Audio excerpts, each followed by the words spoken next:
Marcos Andrade, que circula pelas ruas e avenidas da cidade. Bom dia, Marcão. Muito bom dia, Sena. Bom dia para você que acompanha o Acontece Regional.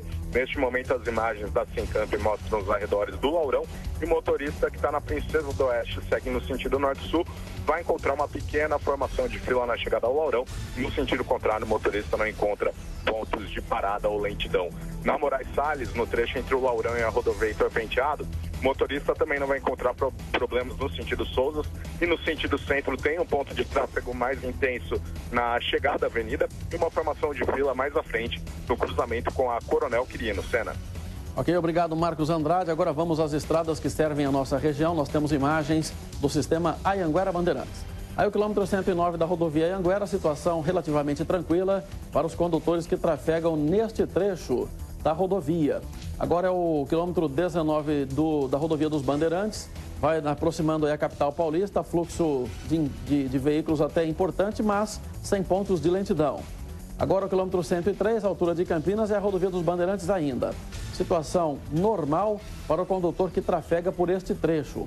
Você verifica que a visibilidade é boa na malha viária, a aproximação à capital paulista pela rodovia dos Bandeirantes começa a apresentar lentidão ali na aproximação, na chegada a São Paulo, e o mesmo acontece na rodovia Anhanguera.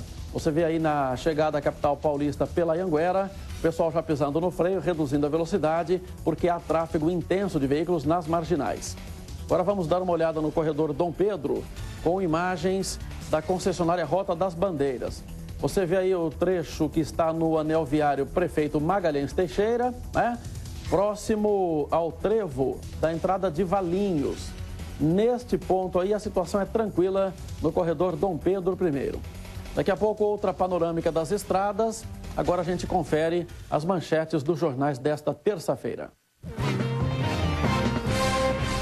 Metro Campinas, invasão itinerante vai para o DIC 1. Correio Popular, Estado transfere ecológico e acelera licitação do teatro. Folha de São Paulo, ações da Petrobras têm o menor valor em mais de 10 anos. E o Estado de São Paulo, sequestro em Sydney deixa 3 mortos. Irã diz ter alertado sobre extremista.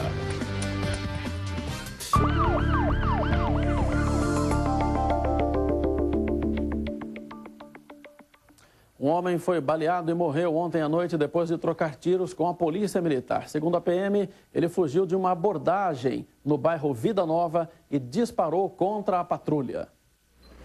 César Augusto Joaquim Grilo, de 20 anos, foi morto durante uma troca de tiros com a polícia militar no bairro Vida Nova, em Campinas. O jovem não tinha antecedentes criminais, mas a placa da moto que ele pilotava levantou a suspeita dos PMs. O homem não obedeceu a ordem de parada e fugiu pelo telhado das casas. Os policiais receberam uma denúncia de que o suspeito estaria escondido dentro desta casa. Durante a abordagem, eles encontraram um homem escondido no forro, nos fundos da residência. César estava com um revólver calibre 38 com a numeração raspada. De acordo com a polícia, ele disparou primeiro e os PMs revidaram. O jovem foi morto com tiros no abdômen. A arma dele foi apreendida junto com algumas munições. O caso revoltou a população do bairro e a mãe do rapaz ficou abalada e precisou de ajuda para ir embora. Horas depois da morte de César, vidros foram quebrados no terminal de ônibus Vida Nova. O lugar foi fechado por volta das 8 horas da noite e nenhum coletivo seguiu até o local. O ponto final dos ônibus foi no bairro vizinho. As pessoas que voltavam para casa tiveram que descer dos veículos no Parque Universitário e enfrentar uma longa caminhada pela frente. E foi enterrado nesta segunda-feira em Campinas o corpo da jovem que morreu na semana passada em um acidente envolvendo 2 veículos na rodovia Santos Dumont. Ela estava em um carro que trafegou cerca de 1 quilômetro na contramão. Parentes e amigos acompanharam o velório de Bianca Ramos Ribeiro, de 17 anos. Abalados, ninguém quis gravar entrevista. A família também não permitiu que a imprensa acompanhasse o cortejo. A adolescente estava no carro dirigido pela veterinária Danila Caron Longhi, de 23 anos. As imagens cedidas pela concessionária que administra a rodovia mostram o veículo na contramão. Elas andam cerca de 1 quilômetro na via errada. desviam de 2 veículos. Poucos metros depois que elas saem do campo de visão da câmera, é que o acidente acontece. Elas bateram contra o carro de um comerciante que voltava do trabalho. Ele morreu na hora. A Polícia Rodoviária acredita que a veterinária tenha errado o acesso após passar sobre um pontilhão e, em vez de seguir sentido Campinas, pegou a estrada para Indaiatuba.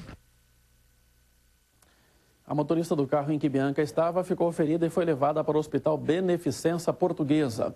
O estado de saúde dela não foi divulgado. E o Ministério Público do Trabalho ingressou com ação contra a empresa de informática de Campinas por dispensar, sem motivo, os funcionários concursados contratados. O valor de indenização que pode ser pago aos trabalhadores demitidos é de quase R$2,5 milhões. A ação pública foi elaborada depois de uma denúncia de um trabalhador da informática dos municípios associados Sociedade Anônima sobre irregularidades na demissão dele. Este procurador do trabalho começou a puxar o histórico da empresa, que tem 799 funcionários, e encontrou pelo menos 20 casos nos últimos 2 anos de demissões sem justificativa plausível.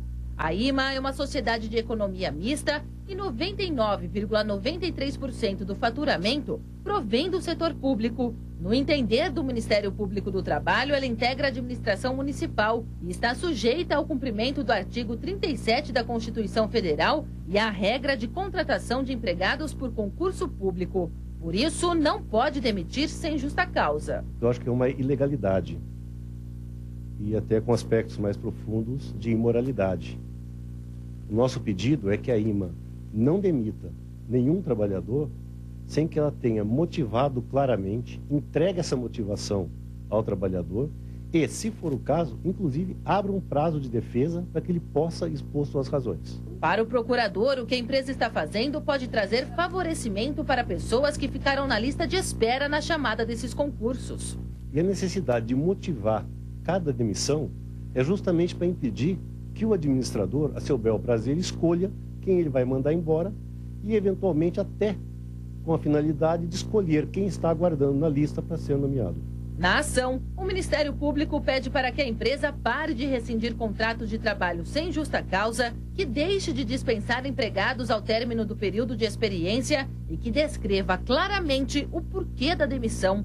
Além disso, pede a condenação da empresa ao pagamento de indenização de R$2.400.000 por danos morais coletivos. Esse é o entendimento do promotor, que é diferente do nosso entendimento jurídico aqui. A IMA segue, como toda empresa, a IMA é uma SA, né, uma empresa de economia mista, e ela segue a CLT.